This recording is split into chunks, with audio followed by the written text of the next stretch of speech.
Welcome to the demo. Please enjoy your stay. If you want a really good video, lean over there and put your head right in that window right beside you. Let's do it, baby. Throw it in park as I open the door. Baby, you wait in the truck. Old photographs scattered on the ground. Take a breath and my mind gets stuck. I can hear the screams, I can hear it all. Is it all just in my head? This whiskey bottle is keeping me sane, but I'm stuck in the past that night in the rain. Flashing in the headlights, eyes like a forest fire, running out through the woods. Screaming through the treetops, crashing through the mountains. This guy is up to no good. My blood ran cold as my lights caught a flash of something out across the plains. I stood there staring at a blood-soaked human covered with fur in the rain. The night the werewolf came. The night he went insane. Bloodshed in the rain on the night the werewolf came. The night he went insane. Bloodshed in the rain on the night the werewolf came. The crowd gathered round out there in the woods with guns all ready for war. Shots were fired at the big black beast. I can still hear him roar. The rain that night was a hell of a storm, and the blood ran cold as ice. But no one saw him hit the ground as he ran into the night. The night the werewolf came. The night he went insane. Bloodshed in the rain on the night the werewolf came. If you're out in the woods and you hear the scream, you better get ready to run. 'Cause the beast is coming, he's mad as hell, and he ain't scared of a gun. What's up, Franco Quaid?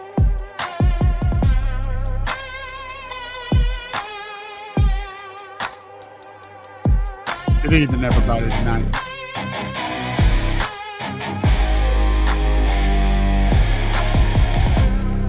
We're talking about sound quality.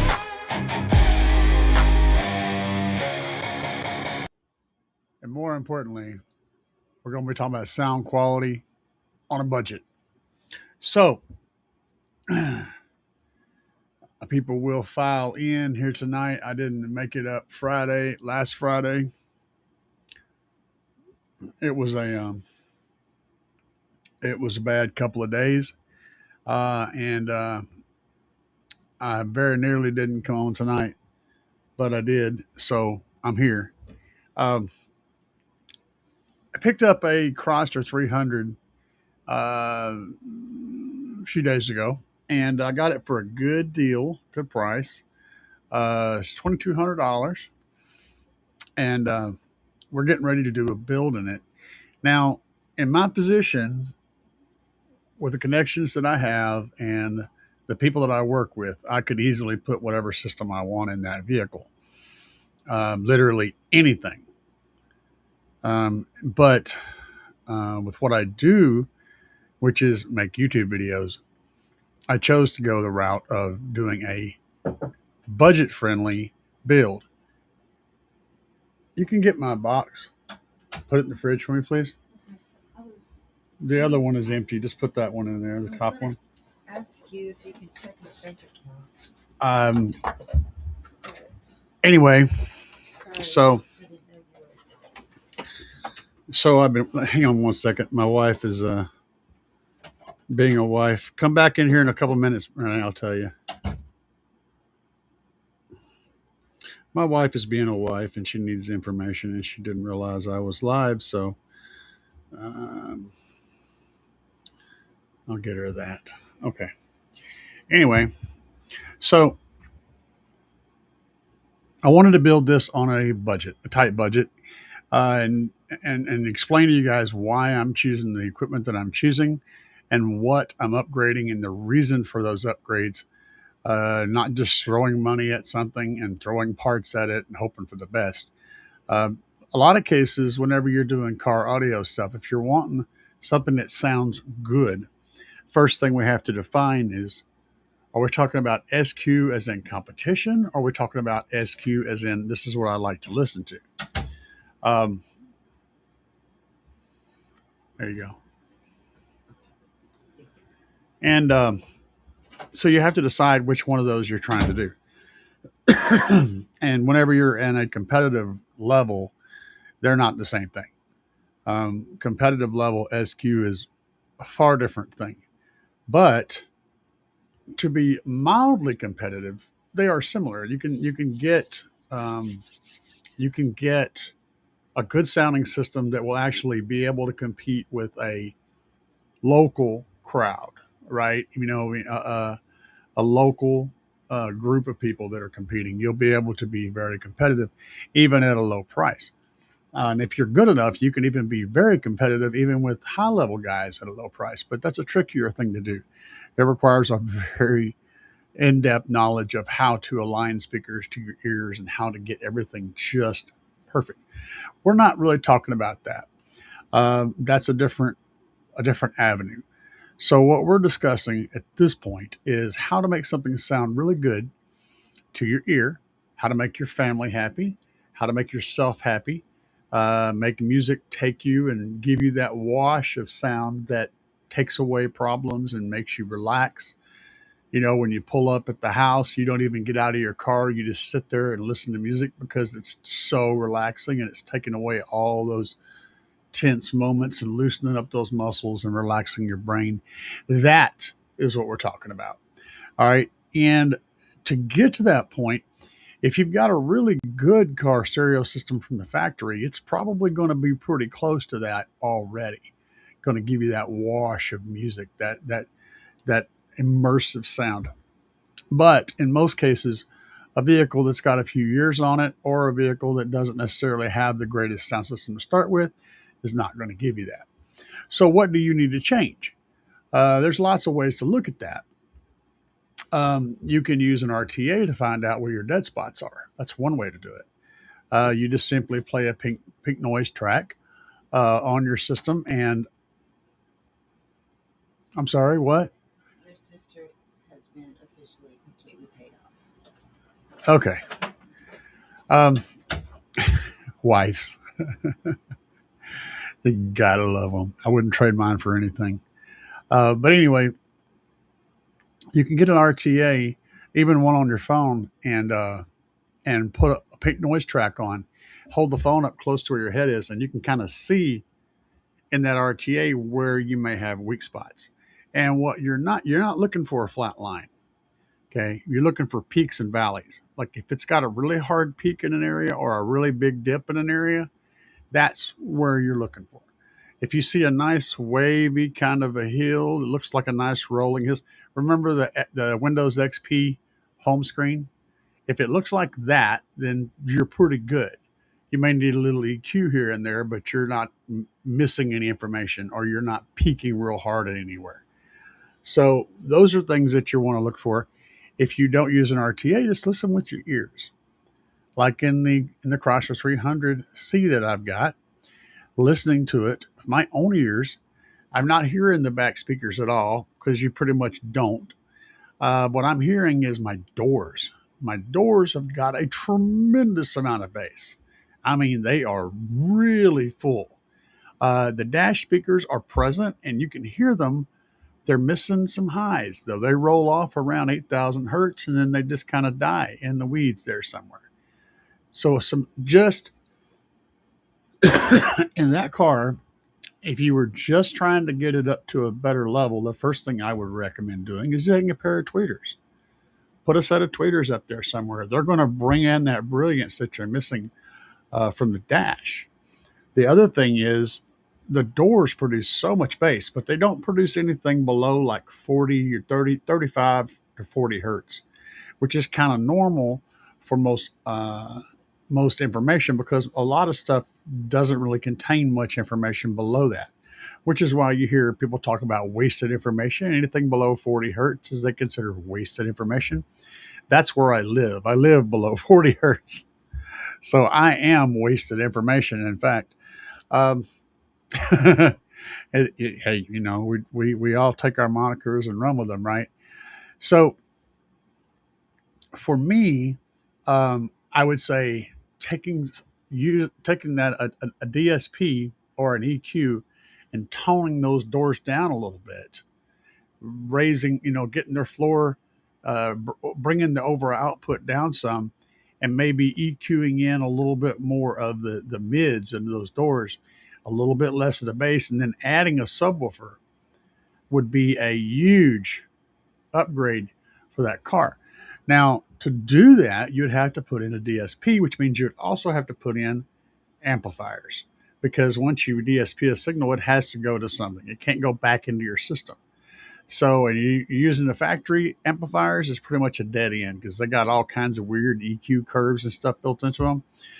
So, there's a point to where you have to break away from the factory system and start from scratch. You can continue to use factory drivers in some cases, but you're going to probably blow them fairly quickly. Um, so you're going to be starting over. So there's, like I said, there's multiple levels, and that's what I'm trying to do in this car is get this level done and then do this level and then do this level to show you how much you have to spend on what type of equipment to get to this next level. Now, as a base, the car has a radio in it that plays the radio, and that's all it does. I can't get to the EQ. I can't get to the change it to play off a pen drive. There's no Bluetooth connection whatsoever. It has a CD player. I don't know if it works or not. So it's got a volume essentially and a radio station changing function. That's all I get out of the thing as it sits. It doesn't sound bad. Again, the tweeters are definitely non-existent, but it doesn't sound bad. So the first thing I'm going to do, and the first thing I recommend you to do, if your car's head unit doesn't have the features that you need, is to go straight away and replace that head unit with something from the aftermarket world, because that's going to give you up-to-date features, high-end Bluetooth, up-to-date Bluetooth connections, something to power, something to run your MP3 player on or whatever. It's going to give you all that media that you need, maps, and hands-free phone calling and all that kind of stuff, backup cameras. So you're going to want to upgrade that to get to that next level anyway. So I recommend putting in a really cool head unit. Now, what type of head unit is going to be dictated by a whole lot of things. What do you prioritize? Do you like watching videos? Do you like having maps on your screen? Do you like having things up there on your screen? Now, mind you, you shouldn't watch videos while you're driving, but your passengers could. You could also have monitors connected on the seat backs for rear passengers, and they could watch video that you're playing, but you have to buy the head unit that's capable of outputting to that stuff. So all of those things are going to be relevant in you picking out which head unit you want. Now, having said that, let me go over here and get this wire. This wire is trying to murder my leg. Let me go pull something up real quick, and I'll show you what I picked for my car. But I got to find it first because I'm a doofus. That one. Okay, there it is. I found you. You are not alone. Was that Michael Jackson? Uh, Let me pop in the screen here. Hopefully I can do this without screwing it up. Do do do do do do do do do do. That would be the one.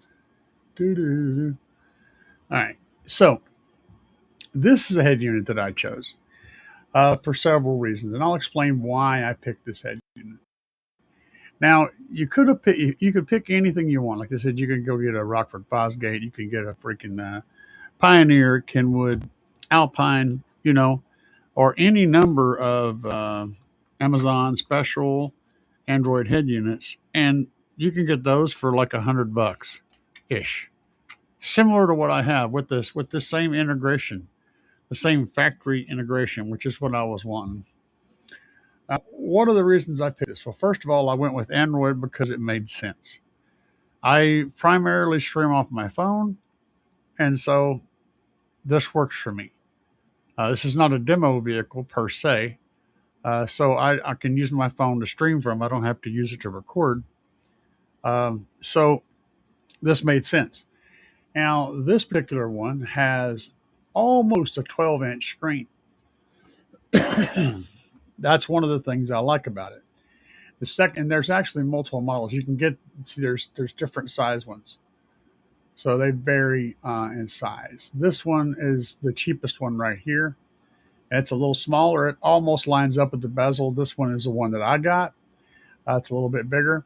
But the other thing is it has these wonderful knobs on here. And I like having a volume knob and not buttons. And it's going to look pretty good in the car because in the car, we have knobs. Is there a picture that shows it? Yeah. So in the car, let me get to this one. You can see these knobs down here. There's lots of prominent knobs, and so it's going to fit in well on that dash. And I think overall it'll be nice and elegant. Plus, it can play videos and movies and store them and play them on board.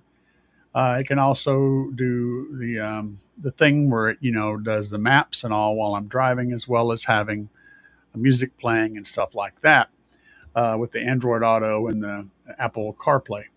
So it's got all the features plus a big, huge screen to show all that stuff on. And I like the way it looks. I think it's a perfect solution. So this is a relatively expensive Android head unit. It falls in between the typical Android head unit that's, $100 to $200 or less. And it falls in between that and one of the less expensive, Kenwood, Alpine, so forth and so on. So I felt like it was a good choice for the budget build. Again, you can get something like this a lot cheaper, but I wanted to spend the money on this particular item because it's one of the very important items to me. Being able to have the functionality that this has is a big deal.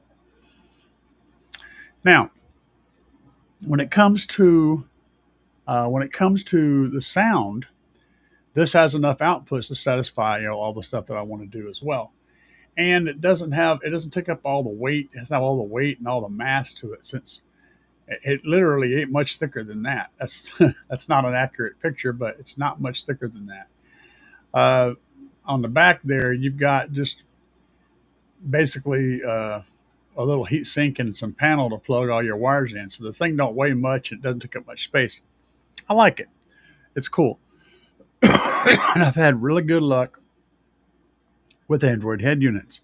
Most of the time they fail on the screen. The screen fails. That's usually the failure point. But yeah. Oh, and this guy here has all the outputs. So I think it has front and rear, left and right, subwoofer, and it's may have some more stuff, but it's got the basic stuff I need. And I'm going to be using the DSP that's up here behind me. Let's see if I can get my mouse back over here. So if you see up behind me, the one with the blue light on, that's the V2 610 DSP. That's going to go in there. Ultimately, it won't go in right away because, again, I'm going to show you the levels. It's going to be on stage 2 of the build. Stage 1 is not going to have a DSP or amplifiers. I'm just going to be replacing speakers and the head unit. Replacing the necessary speakers, okay, just the necessary speakers and the head unit. That's the first level. And I think that's where most people would find benefit, right? If your car has a blown speaker or several blown speakers, or if the speakers are just complete shit, even if they work, replacing those is going to benefit you. And then the head unit's always going to benefit you because, you know, it's got more tech and you need that in your life. And knobs are good. You're right. So I think that first stage is the key. And the second level of that would be to add a subwoofer. But I'm not one, I will talk about that in the video, but I'm not one to typically just add a subwoofer because you typically will overpower your mids and highs when you do that. And the thing is, you can put more power on the factory mids and highs, but you're probably going to blow them. It's almost a guarantee.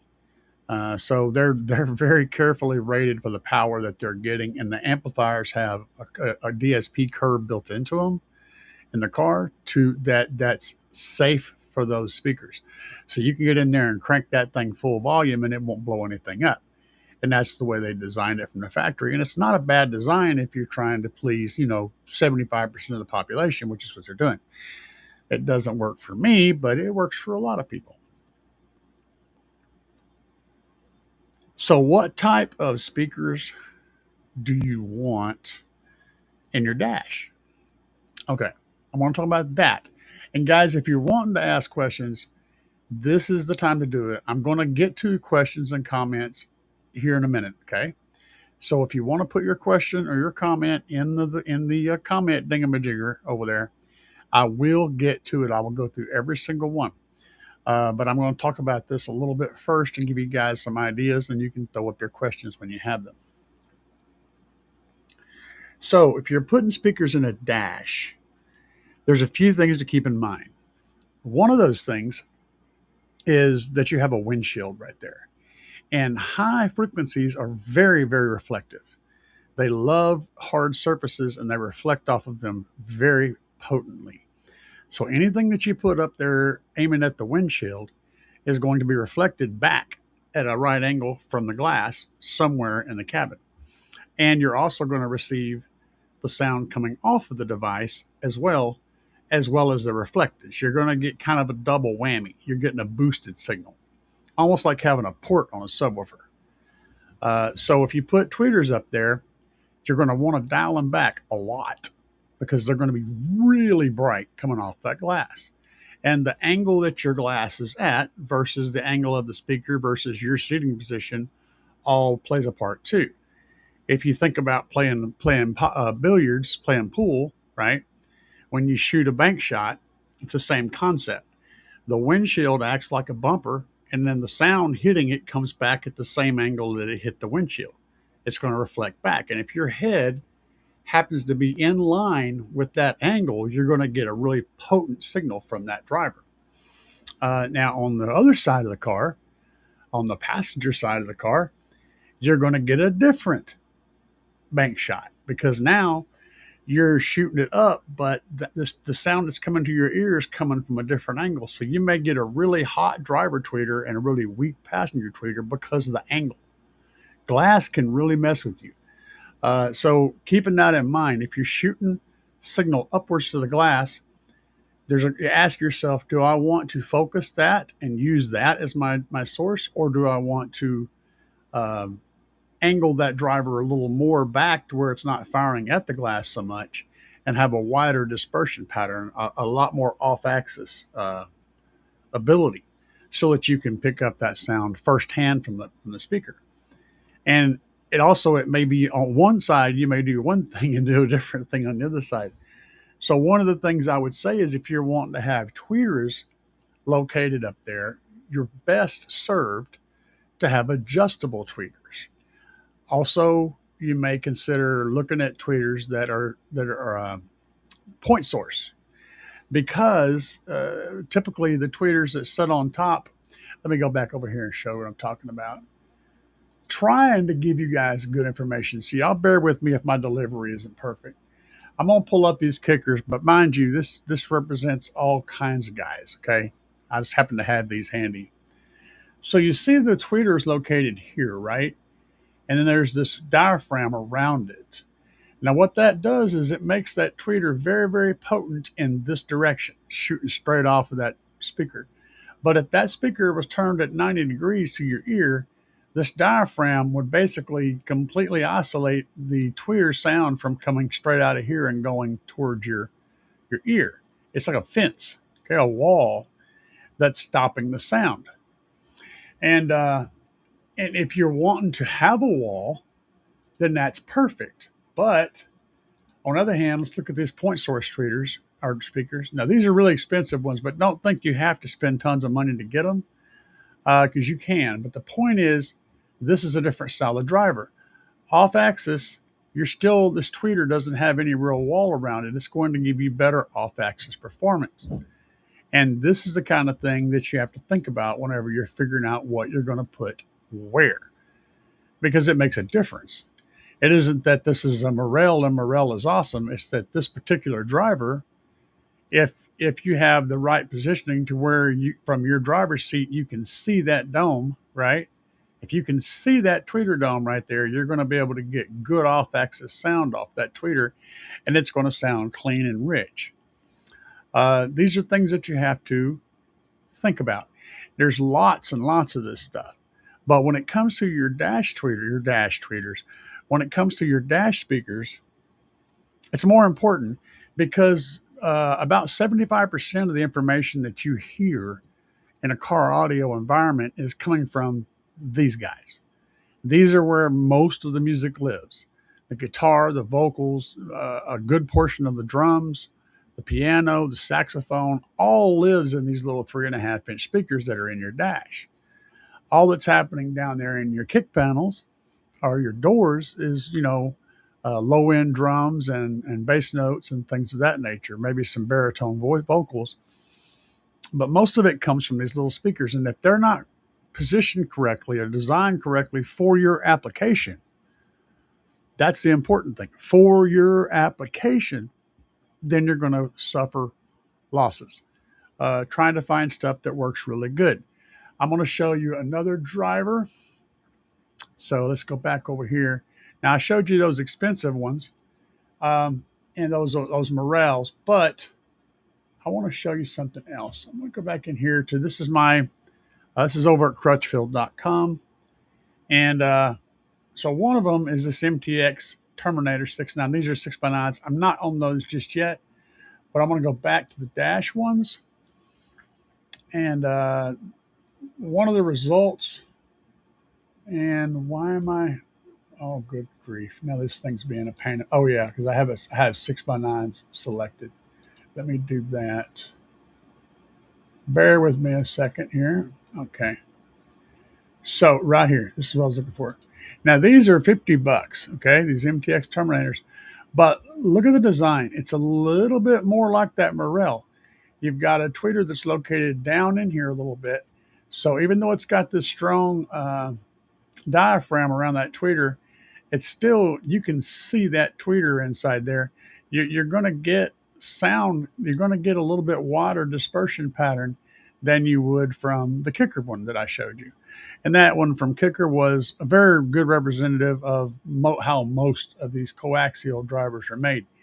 If we go down here, like there's the Kicker ones there. What's some more of them? Another Kicker. Why? Well, they love Kicker at this company. Let me tell you. It's like all they're going to show me. But okay, there's a Kickers too. Crap, man.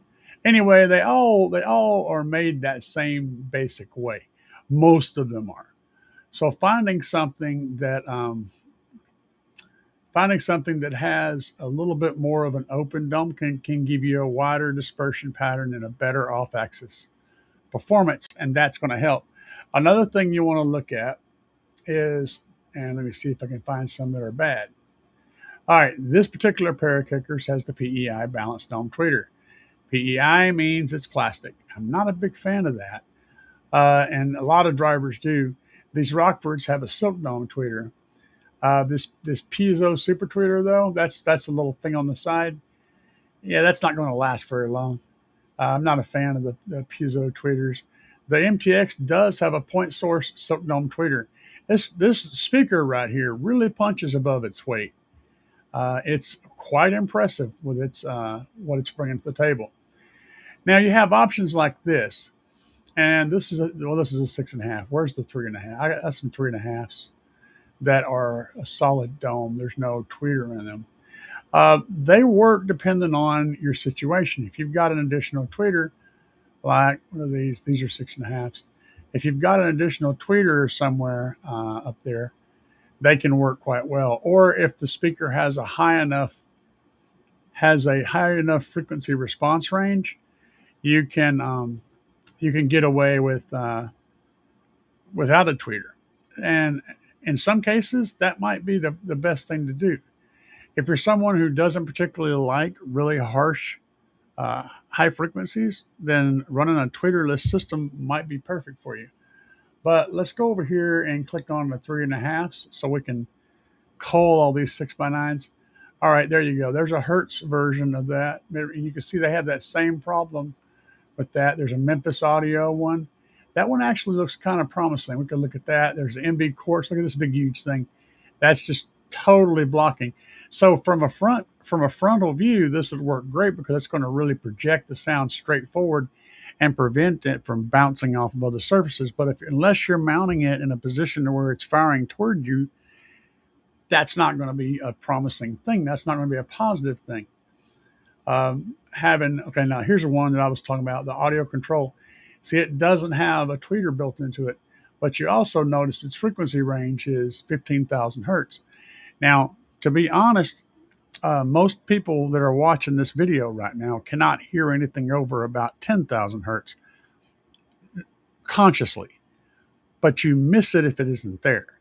About 10,000 hertz is the point to where sound goes to becoming something like a ghost. It's not really a sound anymore.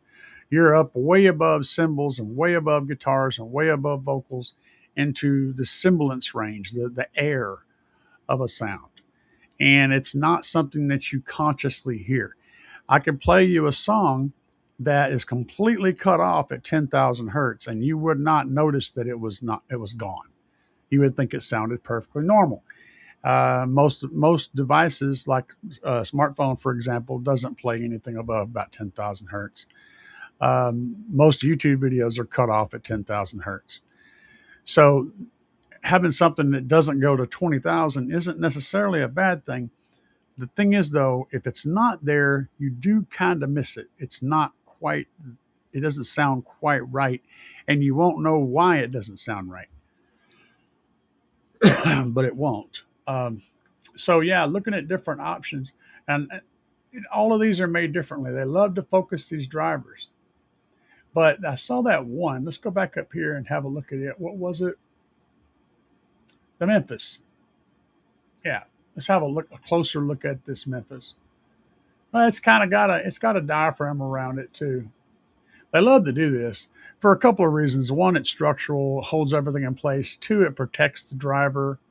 But honestly, it causes, unless the speaker is firing toward you, it takes away from its performance.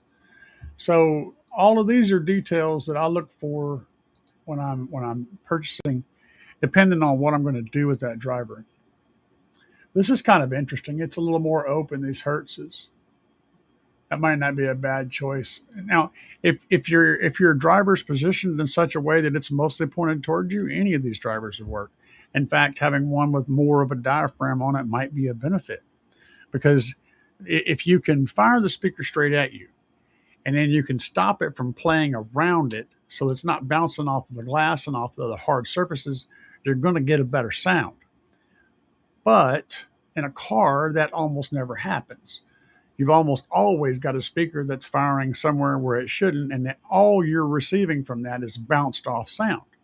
So now you have to figure out how you're going to play that, because you just got to work with what you got. The car's environment is very unfriendly for music.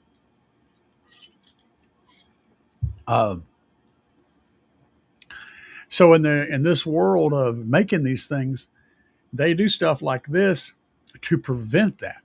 They want to shoot that sound straight out and not have it go anywhere else.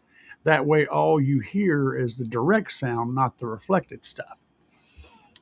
But whenever you're doing something like we're going to be doing, where you're putting them in the dash and they're going straight into a windshield, you know, it's not as it's another thing, right? And I have a video that I put up earlier today on testing these two different drivers, and I showed how the sound changes in the video. I show how the different angles of the windshield makes it change, how the different angles of the driver makes it change. All of this stuff comes into play. So it's not a very, you know, high production value video, but there's a whole lot of knowledge in it. So you watch that video, you'll get what I'm talking about. Now I'm going to jump over here back to the standard thing, and I'm going to look and see what's going on in the chat because there are a few chat messages. Franco Quaid said, "What's up?" Rick Ross is in the house. What's up, Rick? What's the model number on the DS18 tweeters I got in my truck? Let me see if I can remember it off the top of my head. The DS18 120B or the DS18 120. The 120 is the silver version, and the B is the black version. And those things are great. They're inexpensive, and man, they can throw down. Now, the ones I'm actually using in my Tahoe right now are not the DS18 tweeters. That's the ones I was running for a while. What I have in there now is Slaps Audio Super Tweeters, and they do a good job too. And there's only one, so you don't need a model number. You just look at Slaps, use discount code CAE, and check those out. And I'm really enjoying them. They do a real good job. I cut mine off at 5K and up. I always do 5K and up. I don't like blowing tweeters, and I'm a tweeter blowing freak, man. But yeah, the 120 and the 120B is what you're asking about with the DS18. Bobby B said, "Yo."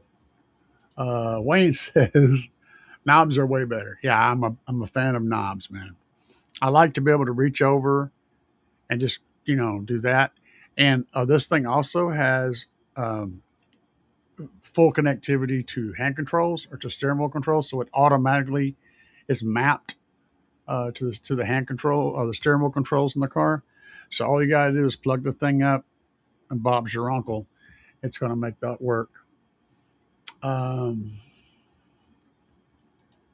yes, that is handy, and that's where the DSP can come in. You could use the stereo as an output to different amplifiers, and you can control it in the stereo to a degree, depending on what stereo.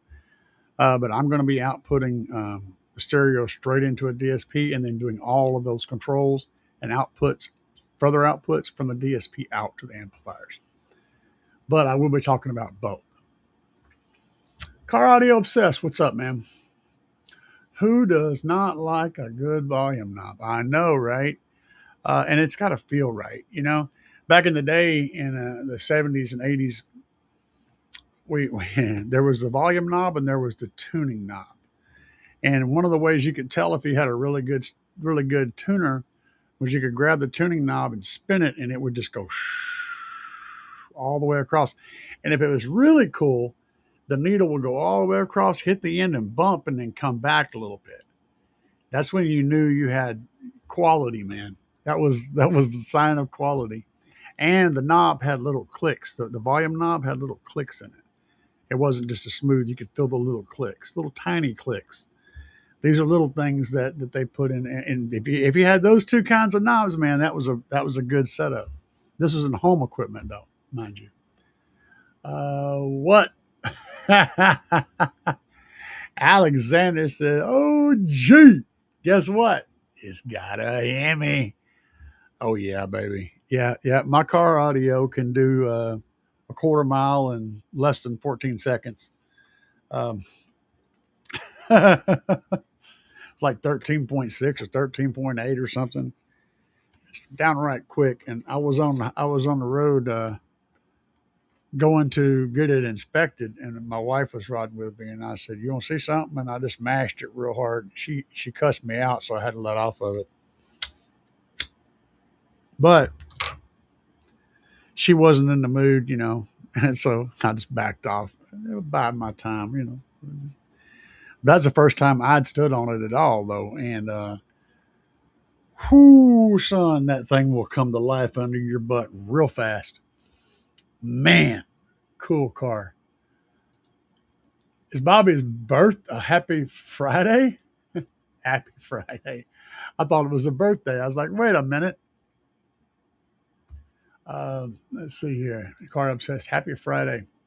What's your thoughts on welding, 2 gauge? What's the pros and cons? Oh, well, shit. That's all I run for the bulk of my power runs is in my everything. Um, so, okay, welding, 2 gauge. I run the Temco wire from front to back when I'm needing a long power run out, especially outside the car or anything that goes into the engine bay.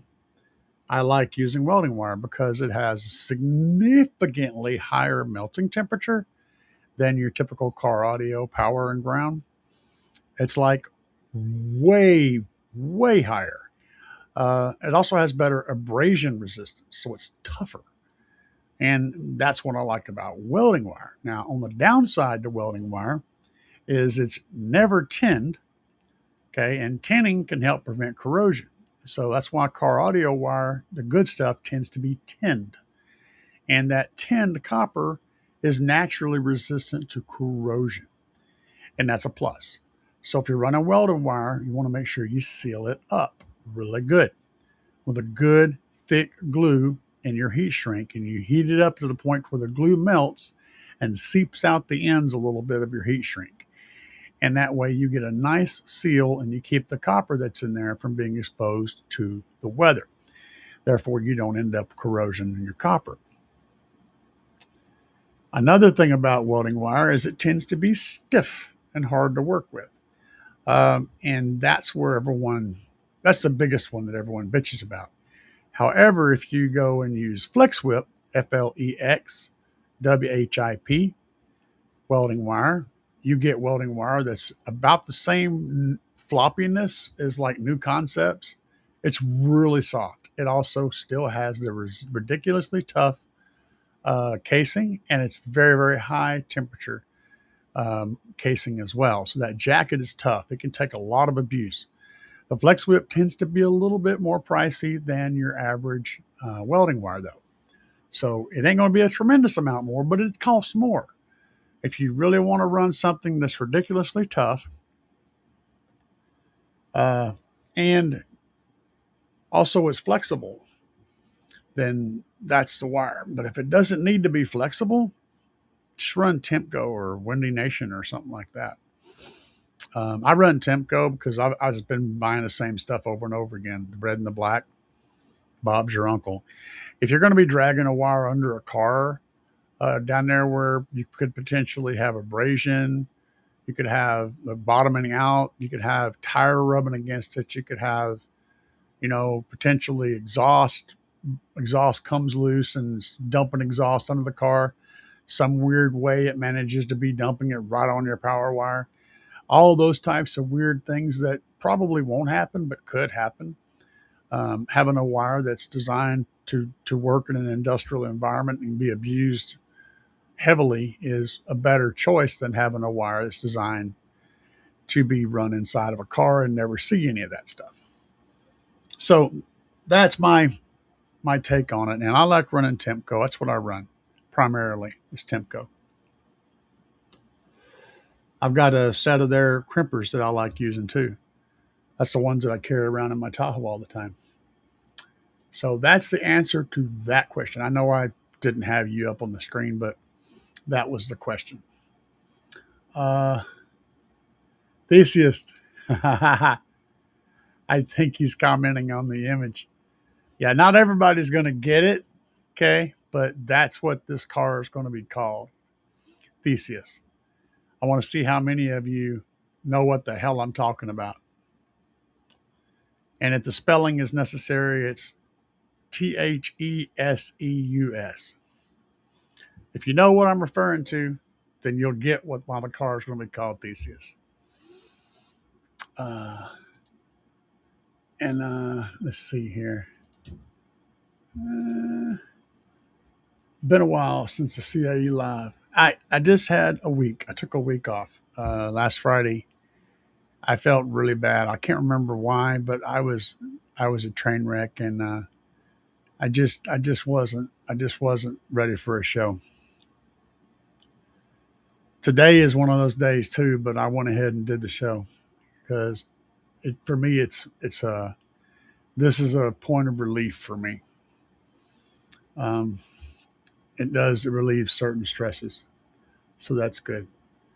Bobby, and Dubby. What's up, Dubby from Down Under? Carly Obsessed said, have you seen the Audio Control 3.5 inch? I was looking at it earlier uh, over here. Yes, I like, but they're out of stock everywhere. I saw them out of stock everywhere. Um, what I'm probably going to be running is one of the two drivers that you guys saw in that video. If you didn't watch the video, I don't know what to tell you. Harmony Audio. I may end up also using their 6x9s. The Harmony Audio Carbon series, I believe it is. That's what these mid range drivers are. These 3.5s,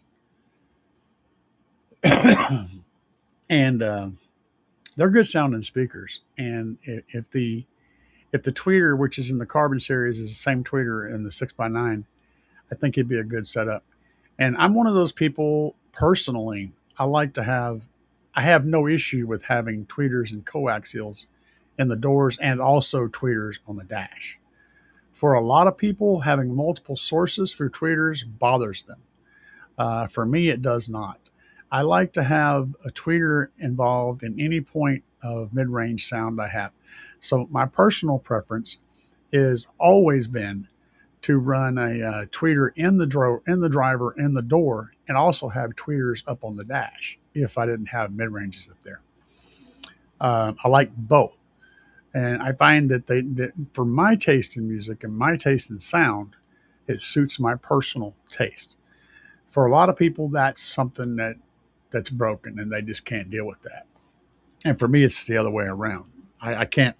It drives me crazy to have a speaker playing separate that doesn't have its own tweeter, because then I hear that speaker separate, and it sounds wrong. It sounds like there's two different things going on, and to me it sounds more unified if you have a tweeter in every mid-range location. But that's, again, my personal taste. So we're going to try to cover all of that in the upcoming videos. Jay Shipes says, it's almost car show season. A couple more months, and unfortunately, that's the hard part. Is the time when I have to work on stuff is during the middle of the winter, and I am not the best. I mean, I'm not in the best shape, so the cold really jacks me up. Oh yeah. That's very good thing there, Bobby. Bobby says you can also buy amp the Audio Control 3.5s. Let me grab something for you guys. I'm going to show y'all something. Okay, hang tight. I got show and tell stuff.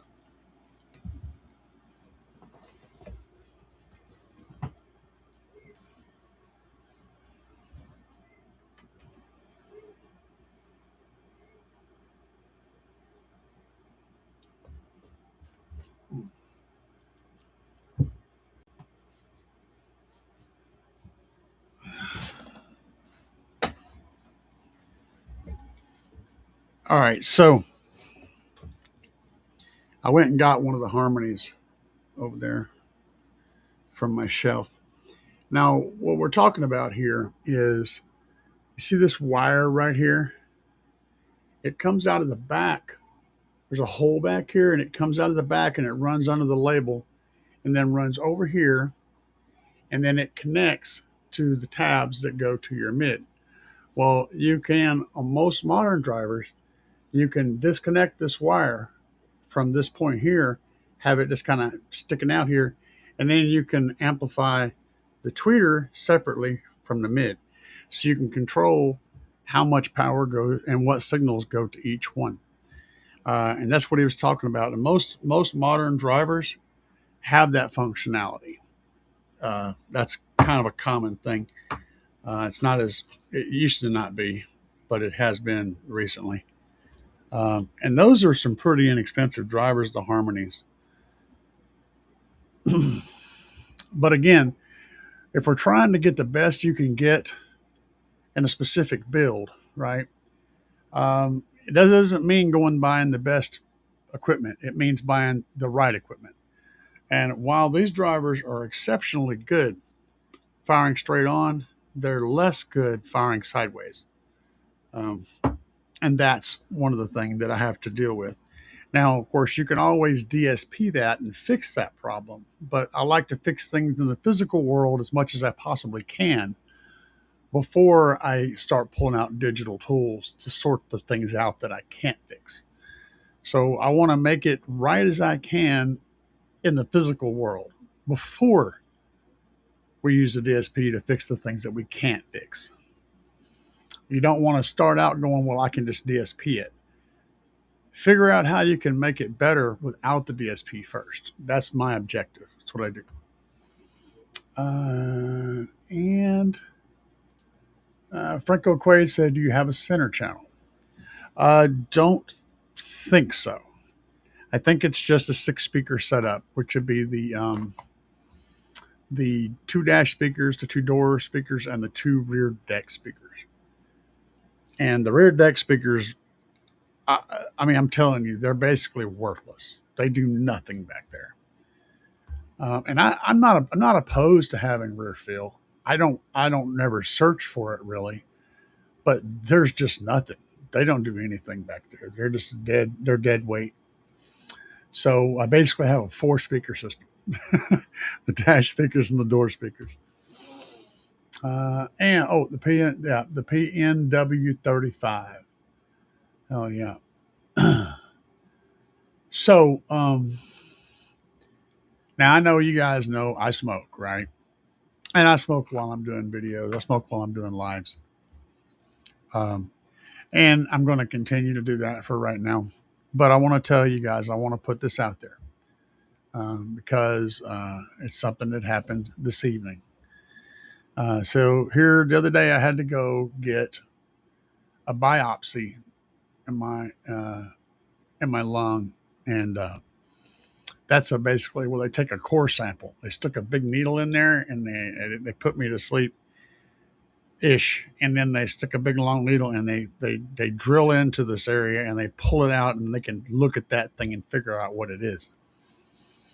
Well, I have cancer in my lung, so I have prostate cancer, and I found out today that I have lung cancer. The spot is pretty small, but it is there, and I'm going to talk to the doctor Wednesday to find out what's going to happen. And that's just the way it is. That's what's going on in my world. Well, I found out about that. What was it, about an hour and a half ago? So like I said, I thought about not doing the show tonight, and I also considered not telling you guys because you'd be like all harping on me about smoking and shit, right? Why are you smoking? You got lung cancer. I know I'm going to hear it, but it is what it is. I'm not. I don't judge people, and I don't care if they judge me either. Just you either like me for who I am or you don't, and that's fine. But I couldn't be. It would have been dishonest of me to not say something about it, and so I said it. And we're not going to dwell on it, but that's what I found out, and I won't know. I'll know more Wednesday about what's going on with that.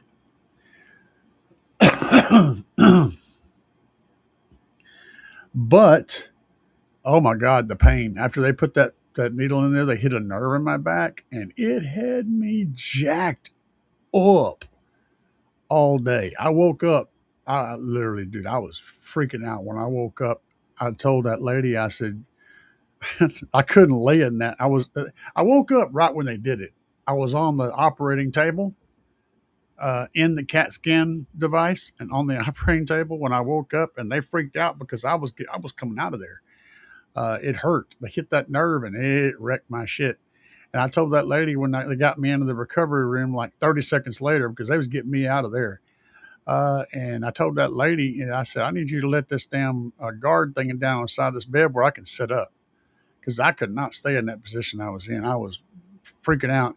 She said, I can't do that. You know, you're, and I'm like, yeah. I said, you better do it, or I'm going to crawl off the end of this bed. You're going to wind up having to pick me up out of the floor. At that point, she went and let the damn thing down so I could sit up on the bed, hang my feet off, and get in this position where my back and all those muscles were kind of neutral, and I could breathe, and yeah, I was messed up. But anyway, let's see here. Watching videos every day. I was doing lives on Friday and Sunday, but that just got to be, it was just wearing on me quite a bit. So I switched to just Fridays. And last Friday I don't remember exactly what was going on, but I was tired and I just I did not feel like doing a live. So I had to do one tonight. Thank you, Car Audio Obsessed. I appreciate it. And he's giving me the praying hands. Cool. El Fuego said, I'm going to be bi-amping the PNW 35 in my 4Runner very soon. From Bobby sent me as usual. Yeah. And I mean, like I said, remember, guys, I could do whatever I want to on this. I mean, I could literally shoot out a message and have a whole pile of stuff sent over here. Whatever I want to run, I could get it at cost or next to nothing, depending on the stuff. So that's not the thing. It ain't what's the best. It's about what is the best. That's also the best budget friendly option. So yeah, that's kind of where I'm at. So keep that in mind. Franco Quaid said,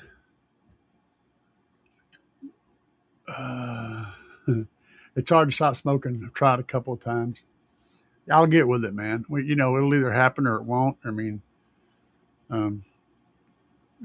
fucking life don't care. So what am I going to do, right? Bobby B sent me. Fuego said he had the CAE blues during my week off. Yeah, I did too, man. I'm going to tell you, I thought about going live 2 or 3 times that week, just randomly. But, life doesn't really care about how inconvenient something is to you. You just have to deal with it. So let's go back over here for a second.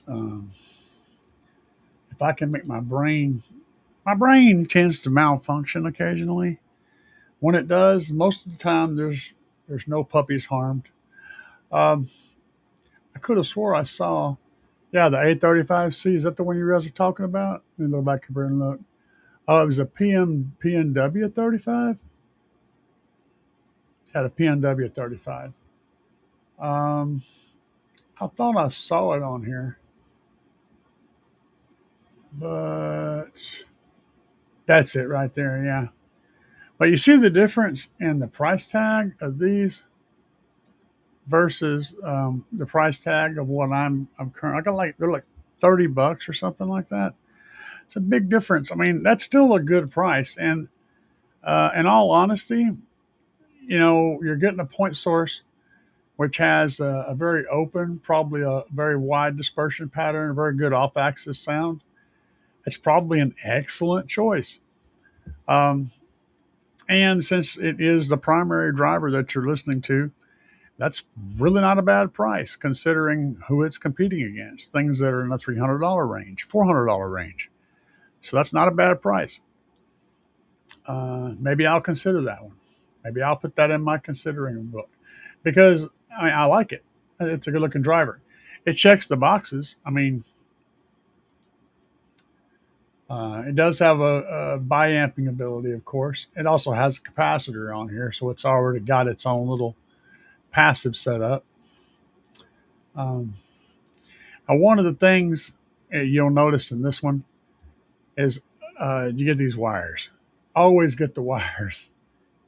If you're doing dash work, Mike, man, the last thing you want to be doing is trying to lean over between a windshield and a dash and do some fancy wiring. Get these wires, hook up to the speaker, then you just plug this plug into the existing factory plug and drop it in, screw it in. Super easy. Make sure you get those. That can make your day go from being a pain in the butt, back twisting, painful situation to just boop, boop, and you're done. Right? Um, and another thing I see on these I like, let me look at these again. I'll show you another thing I like. This little rubber seal down here. It doesn't seem like much, that little rubber piece, but that's a well thought out thing that actually helps create a nice seal and it prevents vibrations, just random vibrations. So with these and the setup that I'm using, I would end up breaking off the tabs on two sides and just using two tabs. But you notice how they have them perforated there so that can be done. I think that's thoughtful. It's a thoughtfully well designed setup. From what I'm looking at, you got a really good. If you look at the off axis, you can see that tweeter from a really steep angle. That means you're going to get quite a bit of off axis response there. The tabs are polarized. It's a pain in the butt when you're trying to fit them with connectors, but it also prevents you from doing it backwards. I got a little rubber boot on the magnet to protect it. I mean, it's a good looking driver. I'm down with it. I'm down with it. Totally. Good recommendation. And of course, it's a point source too. I think that's that PNW. That's probably what that nomenclature is for.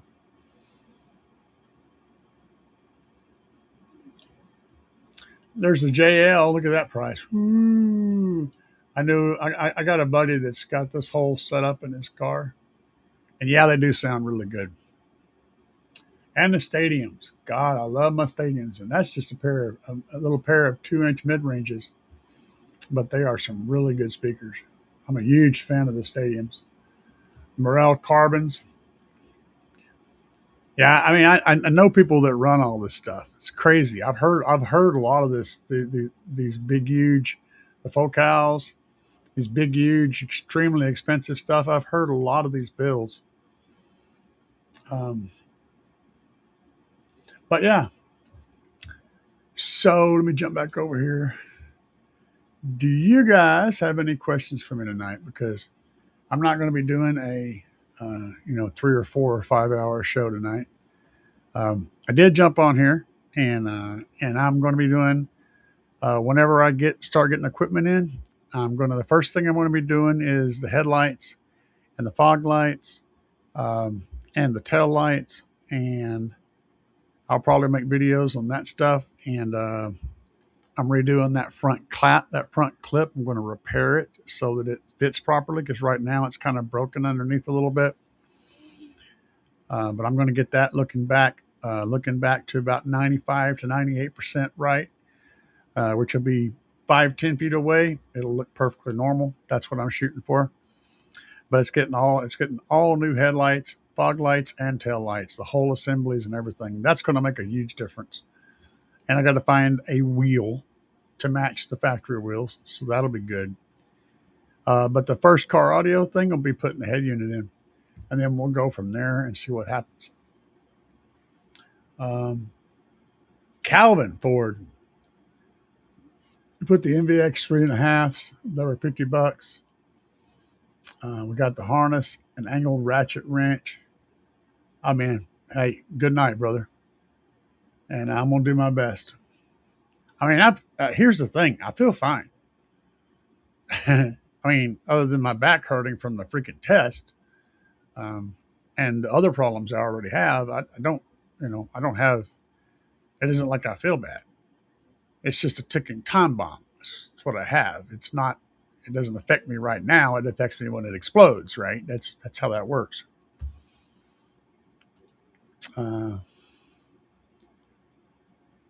149 a pair. Well, I mean, what are they over here? Uh, they weren't that bad over here. Yeah, they're 149 also. Same exact speaker. But if you get them through Crutchfield, you get the wiring harnesses for free, and you get Crutchfield's warranty and all their support. That's I'm down with that. Um, and it's the same price. Let me be. Keep the run. Homework. Thank you, El Fuego. I'm not sure what I'm doing yet. I don't know. Um, so, yeah, I don't know. I don't know. We'll have to wait and see, Bobby. Um, but we are going to check out of here. So, guys, um, check out the videos I put up and let me know what you think. Again, if y'all have any questions that are watching this later as a standalone video, leave it in the comments and I will get to them. I read every single comment that hits every video, and I will respond to it if it deserves a response. If it's just a statement, I may just give you a thumbs up. If you have a question, I'll try to answer it. But I do read every comment and I do acknowledge the comments. Um, so, and I appreciate you guys for stopping by. And we'll see what happens with this crazy thing we got going on. But for now, Bobby will tell you, you know what time it is. Let's get the duck out of here. Yeah. Yeah.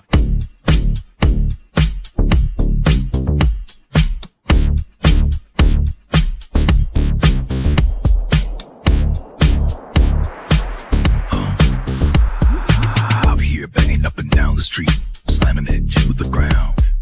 Big subwoofers are getting loud. You can feel the booming sound. Getting ready to go. Got it shined up for the show. Hours charging, amps are amping, gonna let the woofers blow. Another one bites the dust. Another one bites the dust. And another one goes, and another one goes, and another one bites the dust. We got more at home. Another one bites the dust.